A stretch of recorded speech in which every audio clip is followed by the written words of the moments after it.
The whoosh sound of this masked and caped crusader gives hope to the people of Gotham City. Dressed in all blacks, Batman is one of the most exciting superheroes in the DC universe, and his opponents, the dark villains, are equally thrilling with regard to their evil plans to destroy Gotham City and Batman. Forming new strategies, alliances with other menacing forces, upgrading themselves, and much more, these villains keep coming back to make Batman's life more challenging. We know of Poison Ivy, the Joker, Penguin, Riddler, and the other big guns, but there are lesser known villains who are incredibly threatening and worth mentioning. So let's look at Batman's 10 unexplored villains. Before we go into our explanation, we have a very small request. If you like our content, please support us by subscribing to our channel. This is a small click for you, but for us it means a lot. Thank you, and let's begin.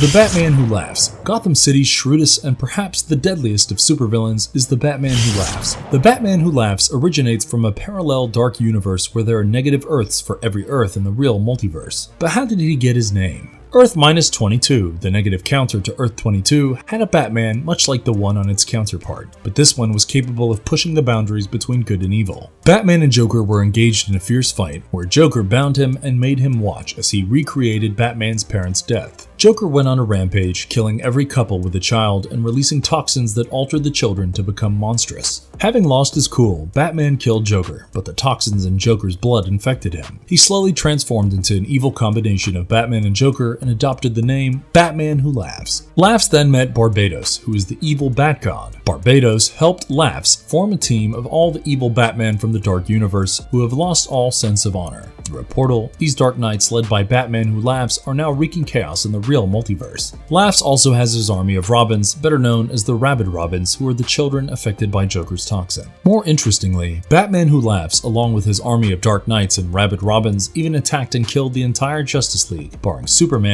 in one of the verses. Additionally, on Earth -22, after his conversion to Batman Who Laughs, Laughs killed the entire Bat family by luring them to the Batcave under the pretense of training them. Yes, in the battle of good versus evil, evil is getting the upper hand in Laughs' universe. Batman Who Laughs is equipped with the same agility and prowess as the Prime Earth Batman, but he also has Joker's sinister thinking and merciless mannerisms. This combination makes him powerful and one of the most lethal villains in the DC universe. He is not afraid to kill, nor has a motive behind his evil doings. His journey in the DC universe is worth keeping an eye on. The Peacekeepers, the violent militarized police. An army of cybernetically enhanced beings equipped with military protocols and the latest weaponry is being unleashed in Gotham for Batman to handle. Yes, we are talking about the Peacekeepers. Previously, we dwelled into the origin story of Peacekeeper 01, aka Sean Mahoney, the first of the many in the army. He believed that he was the ultimate warrior of Gotham and that Batman was the reason Gotham was filled with evildoers. The other Peacekeepers have a similar thought process. The Peacekeepers were the brainchild of Simon Saint of the Saint Industries, formed under the Magistrate program. Saint uses cybernetic technology to enhance brutally injured or amputated war soldiers, cops, and in the case of Sean, an injured security guard. This gives them superhuman abilities and stamina to last longer in a fight. The Peacekeepers were Saint's way of replacing vigilantes and working hand in hand with the cops. But behind this was also his intention to take over the controls of Gotham City, and Peacekeeper 01 became his prototype. In Peacekeeper 01's first encounter with Batman, we see Peacekeeper 01's proficient combat skills as he duels Batman relentlessly and dominates the fight. Batman eventually makes a dangerous escape with the help of Ghostmaker, but this is only the beginning of the Peacekeepers' reign. The Peacekeepers have armors equipped with machine intelligence. Every encounter they have with Batman allows them to read his moves and automatically prepare counters. Moreover, the armors have an interconnected network where each armor receives the same data, equipping the entire army to fight our beloved Caped Crusader. The Peacekeepers are also embedded with nano-metal implants that add to their strength and power, making them last longer in combat. While all the Peacekeepers are under Saint's control, Peacekeeper 01 is influenced by Scarecrow's toxin.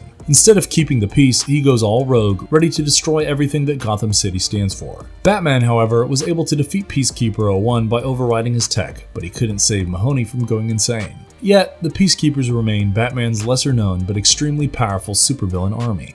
Red Mask. Red Mask was DC's intriguing take on Joker in the multiverse. Red Mask was introduced when FailSafe sent Batman to Gotham City, but in another verse where Bruce Wayne was dead, Batman didn't exist, and Red Mask was secretly controlling the city through Arkham Caves. Juiced up on Bane's Venom formula, the cops led by Harvey Dent capture innocent people of Gotham and send them to the caves where the Red Mask experiments on them. He even imprisoned and experimented on Flash and Lex Luthor, among others. In this verse, Selina Punchline and even the Ghostmaker are Red Mask's accomplices. In his quest to return to his verse, Batman seeks help from a billionaire named Darwin Halliday, only to realize that Darwin is Joker from the other world. Batman, with the help of Selina, finally uncovers the truth behind the experiments Red Mask, aka Darwin Halliday, is conducting. In an accidental experiment, Darwin got a glimpse of Joker from the multiverse. He made it his mission to transform himself into the Joker by traveling the multiverse and adopting his fearlessness and his thinking. Darwin's experiments were to generate multiversal energies through the people, which would allow him to jump across the multiverse. With his first jump, Red Mask figured that he needed to create more Jokers around the multiverse. Meanwhile, Batman tried to follow Red Mask with the help of a tracking device. With each new verse that Batman jumped to, he realized that Red Mask had either created a new Joker or resurrected the dead one and given Joker new strength and powers. Finally, Batman finds a haggard Red Mask at the end of the multiverse, which is an empty verse filled with Gotham's remnants. Batman fought Red Mask, who could harness the powers of the multiverse to move at hyperspeed and agility, but he was no match for Batman and was returned to his verse. Red Mask may not have been a powerful fighter, but he surely had the brain power to have an entire city do his bidding, from the cops to the anti-heroes. Also, he was one of the few villains to have figured out how to harness the energies of the multiverse and use them to his benefit. Unfortunately, he tried to mimic his counterpart the Joker, which led to his ultimate doom. The designer. The designer had a few mentions before his physical introduction in the 2020 Batman #90. He has a mummified face with a distinct D in the center of it, and he wears fancy clothes. But that isn't why he got dubbed the designer. The designer earned his name because he was a legend among the supervillains of Gotham for his meticulously designed crimes. In his youth, the designer was originally Batman's mentor, Cassandra's nemesis. In this quest to overpower Cassandra, the designer had confined himself to a room until he devised a perfect strategy a year later. He implemented his grand plan and defeated Cassandra. From here on, the designer became an icon known for his criminal mastermind. The designer sought to help Catwoman, Penguin, Riddler, and Joker by crafting different plans for them to steal money, get a mayoral win, control the cops, and kill Batman and Robin respectively. But Joker refused to kill Batman because he felt his life's meaning was to challenge Batman. With Joker declining, the designer realized that none of his plans would be executed, so he ordered his goons to kill the 4 villains. But Joker was ready and shot the designer in the back of his head instead. Even so, years later, the designer returned to unleash his master plans on Gotham City, but this time, Batman was all set to put an end to it. However, in issue number 93, DC made a startling revelation about the designer's true identity. Batman and the designer engage in a fight where Batman is slowly unraveling the designer's plans. He points out how the designer had taken it upon himself to unleash the strategies he had planned for the 4 villains. Batman even caught the flaw in the plan, which was Joker's refusal to kill him. He then unmasks the designer to reveal his corpse, which someone was puppeteering the whole time. Any guess who this strategist could be? It was Joker. The designer had died when Joker killed him initially, but his strategies were flawless. So Joker decided to use the plans to target Catwoman, who would steal Bruce Wayne's money and he would later steal it from her. The designer may not be a known villain, but surely had the potential to be Batman's most formidable supervillain had Joker not intervened. The Underbroker. Nothing escapes Batman's eye when it comes to Gotham City. He knows the city inside out. Yet, this Batman villain has managed to hide an entire banking system in the deep sewers of Gotham City. We are talking about the Underbroker, the money man of the crime world. By morning, the Underbroker takes on his lawyer persona and works as a senior partner at Graves, Willock, and Crane. He goes by the name Harlan Graves. By nightfall, he wears a white mask and a tailored suit to play broker to Gotham's crime lords. The Underbroker is true to his name and only makes deals that benefit him monetarily. He is ruthless when safeguarding his profits. The Underbroker first appeared in Batman issue number 92 when Catwoman and Harley maneuvered the sewers to meet a hologram named the Doorman. Catwoman, who is seemingly a member of this hidden underground financial institute, gives the Doorman her membership number to get access. She then comes face to face with the Underbroker, whom she has to threaten to get her way. Can you guess what scared the Underbroker the most? It was Catwoman saying that she would bring Batman to the hidden depository. The Underbroker helps Catwoman transfer all of Bruce Wayne's money into her accounts, where she thinks it will be safe from the Joker's reach. But little did Catwoman know that the Underbroker and Punchline were working with Joker all along to trick her. They transfer all the money into Joker's account, which he uses to take over Wayne's empire, and Graves becomes his official lawyer. Catwoman eventually managed to get all of Wayne's money back and stole everything the Underbroker had in his accounts. After this incident, Graves withdrew from serving as Joker's lawyer and returned to his old ways. Brokering may not seem much like a superpower to defeat Batman, but with his abilities, the Underbroker can hit the financial heart of the city and Wayne Enterprise. He is a hidden threat to Gotham City. The Help.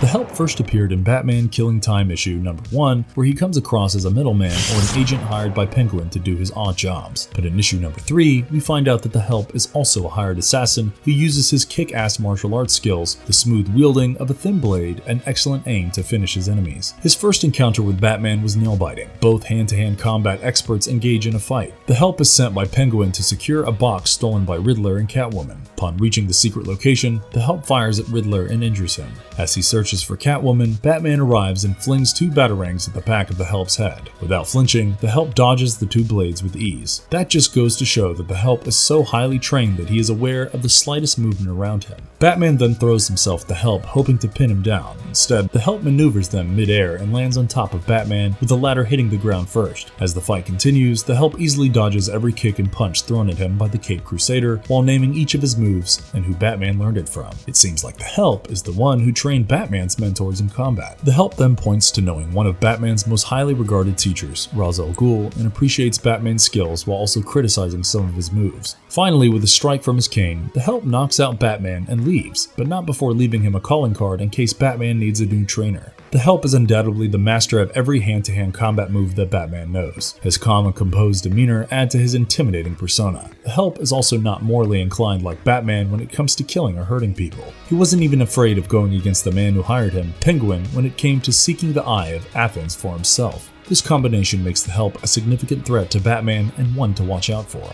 The Unsanity Collective. Gotham City has always had dark enemies, keeping Batman constantly on his toes. This time, it is a new group of tech-savvy criminals called the Unsanity Collective who arose post the Joker War in Gotham. The group is led by Master Wise and was introduced in Batman issue number 106, where Batman and Ghostmaker intercept a robbery by the Unsanity Collectives and stop them. But this gang, who come across as mere robbers, has a bigger game in hand. They want to take control of the city. At the same time, given the chaos unleashed in Gotham after the escape of patients post the Arkham Asylum explosion, Simon Saint and Scarecrow are planning to activate the Magistrate program. Yes, it is the launch of Peacekeeper 01 and the other Peacekeepers, while the Unsanity Collective is also on the move. The Unsanity Collectives were formed after Master Wise built a machine that wiped out their memories so they could forget all their traumas and fears and emerge as fearless warriors. The members are then offered cybernetic enhancements to build their bodies for future fights. The Unsanity Collective's tech genius, Miracle Molly, also makes high-tech gadgets like gliders and superbikes for quicker team mobility. But Miracle Molly doesn't want to fight Batman. Instead, her plan is to recruit him. The Unsanity Collectives have made a few incomplete skyscrapers owned by Wayne Enterprises as their base, calling it Gotham 2. Miracle Molly gives Batman a tour of the entire facility, explaining how every person in Gotham is welcome to join them. But what she doesn't realize is that the robberies they committed on behalf of Simon Saint were a ruse that Saint used to frame them and unleash his Peacekeepers. So here we see the Peacekeepers go up against the Unsanity Collectives, with Batman caught in the crossfire. Won't that be an exciting read? If Batman didn't already have his hands full, the Unsanity Collective will ensure he stays busy. Will they emerge as some sort of anti-heroes in the future? Miracle Molly surely has shown signs of it.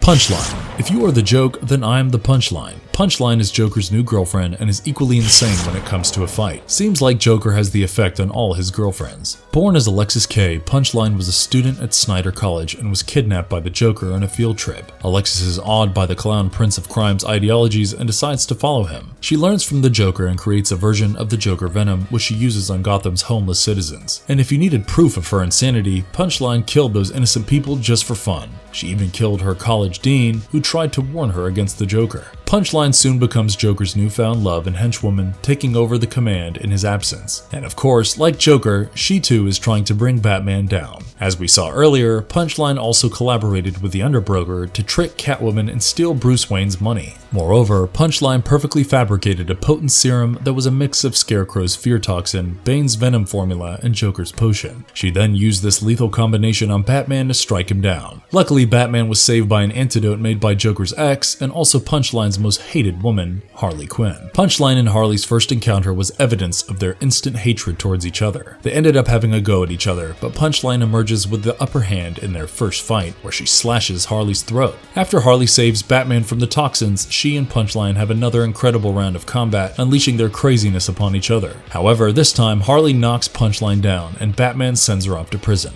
Punchline is incredibly intelligent and adept in chemistry. She may not have any superpowers, but she has trained herself in hand-to-hand combat and the use of blades. Her most potent weapon, if we could call it that, is her insane mind, which makes her cross all boundaries of fearlessness in a fight. FailSafe. Batman's backup plan is now Batman's enemy. FailSafe is an android developed by Batman to kill himself and the Justice League if they ever change their colors and tread on the evil side. And as it turns out, FailSafe is led to believe precisely that, making him Batman's relentless and untiring threat. Here's how it happened. Batman authorized his Zur-N-R personality to build FailSafe. As the name suggests, FailSafe was a safety measure to eliminate Earth's mightiest heroes if they were to go rogue. And so, Batman equipped him with every possible power that he could think of, from superhuman strength to projecting energy blasts to red-hot claws that could skin through Aquaman and Martian. FailSafe could also control minds and had enhanced hearing abilities, thermal tracing vision, defensive force fields, and so on. Basically, Batman added all the countering superpowers of the entire Justice League to create FailSafe. FailSafe was kept in an inactive state in the Batcave, but Penguin devised an evil plan to unknowingly activate him. Penguin plants fake news of his death and implicates Batman for it. When the information that Batman is turned into a killer reached the caves, FailSafe is automatically activated, and now the invention is trying to hunt down its inventor. FailSafe engages in combat with Batman and swiftly defeats the Caped Crusader. But Batman escapes with the help of Robin, while the rest of the Bat family tries to subdue FailSafe. However, the robot was too powerful for them all and neutralized them within minutes. Meanwhile, Batman and Robin go into hiding. FailSafe gets hold of Signal's headgear to locate Dr. Tompkins in the new Batcave and coerces her into giving up Batman's hideout. In the meantime, Batman and Robin prepare for FailSafe's attack, but the robot is too overbearing. FailSafe is about to destroy Batman when Superman enters the scene to save the Dark Knight, only for the robot to jab him with a kryptonite blade. FailSafe defeats the entire Justice League in his quest to eliminate Batman. Batman even tries to reprogram FailSafe to develop compassion, but the robot shoots him, sending Batman into Red Mask's verse. FailSafe is Batman's undefeated hero turned villain, and only the late Alfred could deactivate him. Barbados. Yes, he is the same evil Bat God who formed the team of evil Dark Knights for the Batman Who Laughs. But where did his evil come from? Let's take a look. As we mentioned earlier, there were negative counterparts to every good Earth in the multiverse. The universes were created by the World Forger, who kept the stable ones to form the multiverse while sending the unstable ones to be destroyed. Barbados was a dragon assigned to destroy and consume the worlds, which didn't make it to the multiverse. But Barbados became greedy and wanted to rule the verses instead. So he killed the World Forger and allowed the unstable universes to survive as a part of the dark multiverse. Barbados found out about Batman when Darkseid used the hyper adapter to send Batman in the past to the dawn of man. Barbados found similarities between himself and Batman, and he picked the Caped Crusader to be his portal for Prime Earth. Barbados then deployed the Court of Owls to help inject Batman with 5 metals from the Dark Universe, which would help open up the portal. Meanwhile, Barbados started gathering all the evil Batman in the Dark Universe, and that's how he met the Batman Who Laughs. Laughs soon became Barbados' partner in crime, unleashing his evil across the multiverse. Batman deciphered their plan and tried to stop Barbados by teleporting to the past, but got caught in a vicious trap. Batman was infused with the final metal, transforming him into a portal for Barbados and his evil Batman to enter. Barbados forces Prime Earth to start entering the Dark Multiverse. In an epic battle that ensues, the entire Justice League with reinforcements from other verses engage with Barbados, the Batman Who Laughs, and their Dark Knights. Surprisingly, Joker teams up with Batman and the superheroes to fight Barbados. Eventually they defeat the evil Bat God, sending him back to his dark world and pulling Earth out of the Darkverse. That brings us to the end of our list of 10 lesser-known Batman villains, each with the power to emerge as his formidable nemesis. Can you imagine what would happen if these came together and formed a deadly alliance against Batman? With DC exploring different plot ideas, we might just get to see it. And if you would like to dive deeper into any of these villains' origin stories, let us know in the comments below.